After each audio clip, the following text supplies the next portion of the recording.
وقت کے ولی سے ایک دفعہ کسی نے پوچھا کہ آپ نے کبھی کسی ولی اللہ کو دیکھا ہے؟ آپ نے جواب دیا کہ ہاں، ابھی 2 دن پہلے ہی لاہور اسٹیشن پر دیکھا ہے۔ ہماری گاڑی جیسے ہی رکی تو قلیوں نے دھاوا بول دیا اور ہر کسی کا سامان اٹھانے اور اٹھا کر بھاگنے لگے، لیکن میں نے ایک قلی کو دیکھا کہ وہ اطمینان سے نماز میں مشغول ہے۔ جب اس نے سلام پھیرا تو میں نے اسے سامان اٹھانے کو کہا۔ اس نے سامان اٹھایا اور میری مطلوبہ جگہ پر پہنچا دیا۔ میں نے اسے 1 روپیہ کرایہ ادا کر دیا۔ اس نے 4 آنے اپنے پاس رکھے اور باقی مجھے واپس کر دیے۔ میں نے اسے عرض کی کہ 1 روپیہ پورا آپ رکھ لو، لیکن اس نے مسکراتے ہوئے جواب دیا کہ نہیں صاحب، میری مزدوری 4 آنے ہی بنتی ہے۔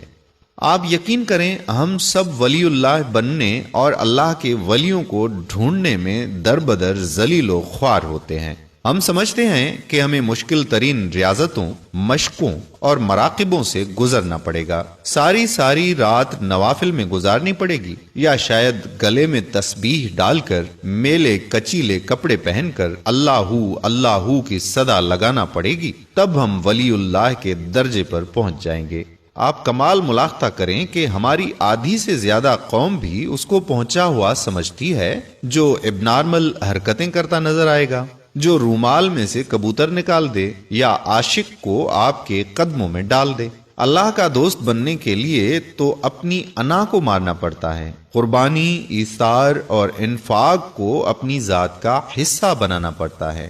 اشفاق احمد صاحب کہتے ہیں کہ ایک دفعہ میں نے اپنے بابا جی سے پوچھا کہ عشق مزاجی اور عشق حقیقی میں کیا فرق ہے۔ انہوں نے کچھ دیر سوچا اور کہنے لگے کہ بیٹا، کسی ایک کے آگے اپنی انا کو مارنا عشق مجازی ہے، اور ساری دنیا کے سامنے اپنی انا کو مار لینا عشق حقیقی ہے۔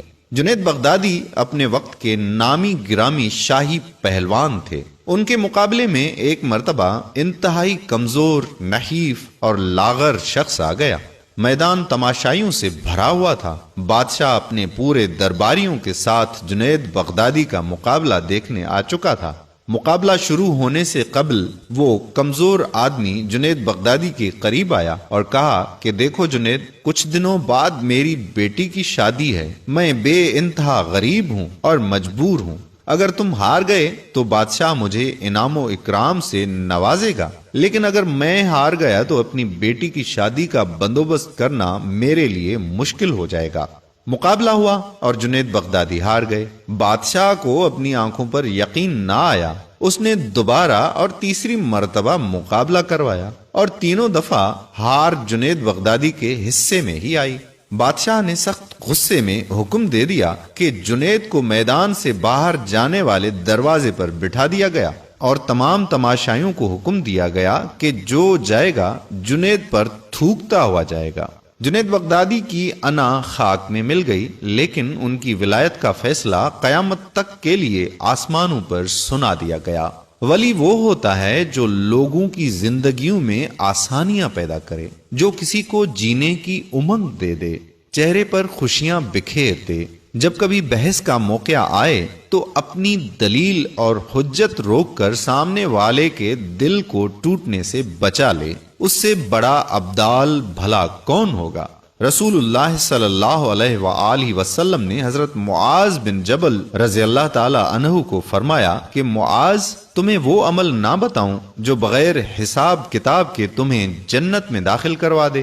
معاذ رضی اللہ تعالی عنہ نے عرض کی کہ یا رسول اللہ صلی اللہ علیہ وآلہ وسلم، ضرور۔ آپ نے فرمایا معاذ، مشقت کا کام ہے، کرو گے؟ معاذ رضی اللہ تعالی عنہ نے جواب دیا کہ یا رسول اللہ صلی اللہ علیہ وآلہ وسلم، ضرور کروں گا۔ آپ نے فرمایا کہ معاذ، مسلسل کرنے کا کام ہے، کرو گے؟ معاذ رضی اللہ تعالی عنہ نے جواب دیا کہ کیوں نہیں یا رسول اللہ صلی اللہ علیہ وآلہ وسلم۔ آپ نے فرمایا کہ اے معاذ، اپنے دل کو ہر ایک کے لیے شیشے کی طرح صاف اور شفاف رکھنا، بغیر حساب کتاب کے جنت میں داخل ہو جاؤ گے۔ معروف خرقی رحمت اللہ علیہ نے فرمایا کہ جس کا ظاہر اس کے باطن سے اچھا ہو وہ مکار ہے، اور جس کا باطن اس کے ظاہر سے اچھا ہو وہ ولی ہے۔ ولایت شخصیت نہیں کردار میں نظر آتی ہے۔ ابراہیم بن ادہم رحمۃ اللہ علیہ کی خدمت میں ایک شخص حاضر ہوا اور چند دن رہنے کی اجازت مانگی۔ آپ نے اجازت دے دی۔ وہ کچھ دن ساتھ رہا اور انتہائی مایوس انداز میں واپس جانے لگا۔ ابراہیم بن ادہم رحمۃ اللہ علیہ نے پوچھا کہ کیا ہوا برخوردار، کیوں آئے تھے اور واپس کیوں جا رہے ہو؟ اس نے کہا کہ حضرت آپ کا بڑا چرچا سنا تھا، اس لیے آیا تھا کہ دیکھوں کہ آپ کے پاس کون سی کشف و کرامات ہیں۔ اتنا بول کر وہ نوجوان خاموش ہو گیا۔ ابراہیم بن ادہم رحمۃ اللہ علیہ نے پوچھا کہ پھر کیا دیکھا؟ کہنے لگا کہ میں تو سخت مایوس ہو گیا، میں نے تو کوئی کشف اور کرامت وقوع پذیر ہوتے نہیں دیکھی۔ ابراہیم ادہم رحمۃ اللہ علیہ نے پوچھا کہ نوجوان یہ بتاؤ، اس دوران تم نے میرا کوئی عمل خلاف شریعت دیکھا یا کوئی کام اللہ اور اس کے رسول کے خلاف دیکھا ہو؟ اس نے فوراً جواب دیا کہ نہیں، ایسا تو واقعی کچھ نہیں دیکھا۔ ابراہیم بن ادہم مسکرائے، اس کے کندھے پر ہاتھ رکھا اور بولے، بیٹے میرے پاس اس سے بڑا کشف اور اس سے بڑی کرامت کوئی اور نہیں ہے۔ جو شخص فرائض کی پابندی کرتا ہو، کبائر سے اجتناب کرتا ہو، لوگوں کی زندگیوں میں آسانیاں پیدا کرتا ہو، آپ مان لیں کہ اس سے بڑا ولی کوئی نہیں ہو سکتا۔ اللہ کے ولی کی سب سے بڑی نشانی یہ ہے کہ وہ صاحب حال ہوتا ہے، نہ ماضی پر افسوس کرتا ہے اور نہ مستقبل سے خوف زدہ ہوتا ہے، اپنے حال پر خوش اور شکر گزار رہتا ہے۔ جو اپنے سارے غموں کو ایک غم یعنی آخرت کا غم بنا کر دنیا کے غموں سے آزاد ہو جائے، وہی وقت کا ولی ہے۔ ایک صحابی رضی اللہ تعالی عنہ نے پوچھا کہ یا رسول اللہ صلی اللہ علیہ وآلہ وسلم، ایمان کیا ہے؟ آپ نے فرمایا کہ صبر کرنا اور معاف کرنا۔ آپ یقین کریں کہ تہجد پڑھنا، روزے رکھنا آسان ہے، لیکن کسی کو معاف کرنا مشکل ہے۔ رسول اللہ صلی اللہ علیہ وآلہ وسلم نے فرمایا کہ اسلام کا حسن یہ ہے کہ بھوکوں کو کھانا کھلاؤ اور ہمیشہ اچھی بات زبان سے نکالو۔ جو صبر کرنا سیکھ لے، بھوکوں کو کھانا کھلائے، ہمیشہ اچھی بات اپنی زبان سے نکالے اور لوگوں کے لیے اپنے دل کو صاف کر لے، اس سے بڑا ولی بھلا اور کون ہو سکتا ہے؟ یاد رکھیں کہ جو لوگوں سے شکوہ نہیں کرتا، جس کی زندگی میں اطمینان ہے، وہی ولی ہے۔ جس کے دل کی دنیا میں آج جنت ہے، وہی وہاں جنتی ہے، اور جس کا دل ہر وقت شکوے، شکایتوں، حسد، کینہ، بغض، لالچ اور ناشکری کی آگ سے سلگتا رہتا ہے، وہاں بھی اس کا ٹھکانہ یہی ہے۔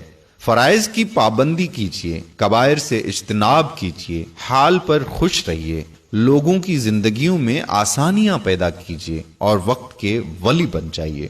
امید کرتے ہیں کہ ہماری آج کی یہ ویڈیو آپ کو ضرور پسند آئی ہوگی اور اپنے دوستوں احباب کے ساتھ صدقہ جاریہ کی نیت